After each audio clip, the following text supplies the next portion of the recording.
Capítulo 37. Palabras de la madre a la esposa, describiendo la excelencia de su hijo, y sobre cómo Cristo es ahora crucificado más duramente por sus enemigos, que son los malos cristianos, que por los que son judíos, y sobre cómo en consecuencia esas personas recibieron un castigo más duro y amargo. La madre dijo: Mi hijo tuvo tres bondades. La primera fue que nadie tuvo jamás un cuerpo tan refinado como él, al tener él dos naturalezas perfectas, una divina y otra humana. Él fue tan puro que, igual que no se puede encontrar ni una mota en un ojo cristalino, ni una sola deformidad podía hallarse en su cuerpo. La segunda bondad fue que él nunca pecó. Otros niños a veces cargan con los pecados de sus padres, además de los de ellos. Este niño, que nunca pecó, cargó con los pecados de todos. La tercera bondad fue que mientras que algunas personas mueren por Dios y por una mayor recompensa, Él murió tanto por sus enemigos como por mí y sus amigos. Cuando sus enemigos lo crucificaron, le hicieron cuatro cosas. En primer lugar, lo coronaron de espinas. En segundo lugar, clavaron sus manos y pies. En tercer lugar, le dieron hiel para beber.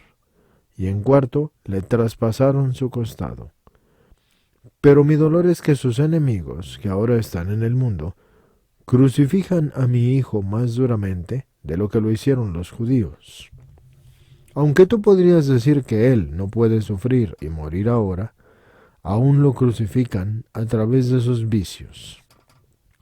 Un hombre puede lanzar insultos e injurias sobre la imagen de un enemigo suyo, y aunque la imagen no sintiera el daño, el perpetrador sería acusado y sentenciado por su maliciosa intención de injuriar. Igualmente, los vicios por los que crucifican a mi hijo en un sentido espiritual son más abominables y más serios para él que los vicios de quienes lo crucificaron en el cuerpo. Pero puedes preguntar, ¿cómo lo crucifican? Bien, primero lo colocan sobre la cruz que han preparado para él. Esto es, cuando no tienen en cuenta los preceptos de su Creador y Señor. Después lo deshonran cuando Él les advierte a través de sus siervos que han de servirle, y ellos desoyen estas advertencias y hacen lo que les apetece. Crucifican su mano derecha, confundiendo la justicia y la injusticia, al decir: el pecado no es tan grave ni odioso para Dios como se dice, ni Dios castiga a nadie para siempre, sino que sus amenazas son sólo para asustarnos. ¿Por qué habría de redimirnos si quisiera que muriésemos? Ellos no consideran que hasta el más mínimo pecado en el que una persona se deleite es suficiente para entregarlo a él o a ella al castigo eterno, puesto que Dios no deja ni que el más mínimo de los pecados quede sin castigo, ni el mínimo bien tampoco sin recompensa. Que se entienda bien que ningún castigo le será dado a quien no lo merezca, ni tampoco dejará de dársele a quien lo merezca. Todo pecado no quedará sin castigo, ni tampoco el más mínimo bien quedará sin recompensa. Ellos serán castigados siempre que mantengan la intención constante de pecar, y mi hijo, que ve sus corazones, cuenta eso como un acto. Pues si mi hijo se los permitiera, ellos obrarían según sus intenciones. Crucifican su mano izquierda, convirtiendo las virtudes en vicios. Quieren continuar pecando hasta el fin diciendo: si al final una vez decimos: Dios, ten misericordia de mí, la misericordia de Dios es tan grande que Él nos perdonará. El querer pecar sin enmendarse, querer la recompensa sin luchar por ella, no es virtud, a menos que haya algo de contrición en su corazón, o a menos que la persona desee realmente enmendar su camino, siempre que no se lo impida una enfermedad o cualquier otra condición. Crucifican sus pies complaciéndose en el pecado, sin pensar que ni una sola vez en el amarguísimo castigo de mi hijo, ni darle tampoco las gracias de corazón, no dicen nada de esto, sino que dicen: Señor, qué amargamente has sufrido, alabado seas por tu muerte. Esas palabras no las dicen, nunca salen de su boca, tales palabras no salen de sus labios. Así lo coronan con una corona de irrisión al burlarse de sus siervos y considerar inútil su servicio. Y a estos me refiero cuando digo sacerdotes consagrados, monjas consagradas, seglares consagrados, por su propia y libre decisión de corazón a Dios. Le dan hiel a beber cuando se regodean y complacen en pecar. Nunca sienten en el corazón lo serio y múltiple que es el pecado.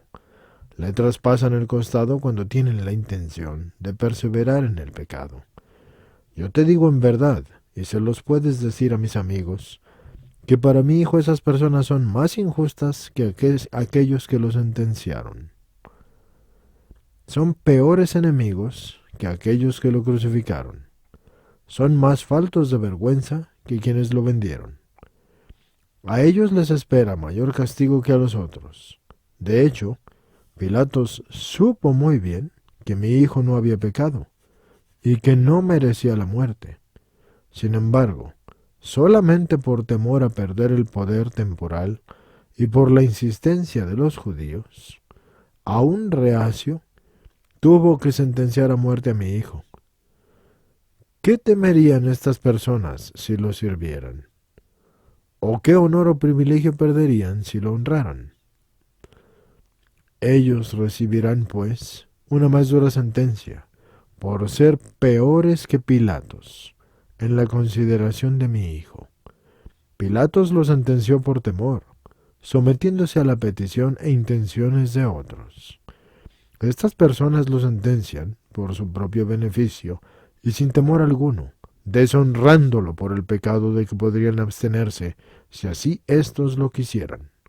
Pero éstos no se abstienen de pecar, ni se avergüenzan de haber cometido pecados, pues no toman en consideración que no merecen ni la más mínima consideración de aquella y aquellos a quienes ellos no sirven. Son peores que Judas Iscariote, pues Judas, después de haber traicionado al Señor, reconoció que Jesús era el mismo Dios y que él había pecado gravemente contra él. Se desesperó, sin embargo, y se precipitó hasta el infierno, pensando que ya no merecía vivir. Pero estas personas reconocen su pecado y aún así perseveran en él, sin arrepentimiento en sus corazones. Más bien desean arrebatarle a Dios el reino de los cielos por una especie de fuerza y violencia, creyendo que lo pueden conseguir, pero no por sus hechos, sino por una vana esperanza.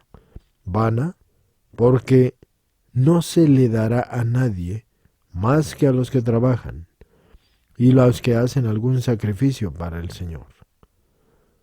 Estos que hacen un sacrificio al Señor obtendrán más, y los otros son aún peores que los que lo crucificaron. Cuando vieron las buenas obras de mi Hijo, como la resurrección de la muerte o la curación de los leprosos, dentro de ellos pensaron: Este obra maravillas inauditas e inusitadas, superando a todos en voluntad, porque con solo una palabra conoce nuestros pensamientos y hacen todo lo que Él desea. Si continúa así, tendremos que someternos a su poder y hacernos siervos suyos. Por ello, en lugar de someterse, a Él lo crucifican con su envidia. Pero si supieran que Él es el Rey de la Gloria, nunca jamás lo habrían crucificado. Por otro lado, esas personas ven cada día sus grandes obras y milagros y se aprovechan de su bondad y escuchan cómo tienen que servirlo y se acercan a Él, pero en sus adentros piensan: sería duro e insoportable renunciar a nuestros bienes temporales para hacer la voluntad de ese Dios, Jesús, y no la nuestra. Por esto desprecian la voluntad de mi Hijo Jesús. Colocan por encima de sus deseos egoístas y crucifican a mi Hijo por su terquedad, acumulando sus pecados sobre pecados contra su propia conciencia. Son peores que sus verdugos porque los judíos actuaron por envidia y porque no sabían realmente que Él era y sigue siendo Dios.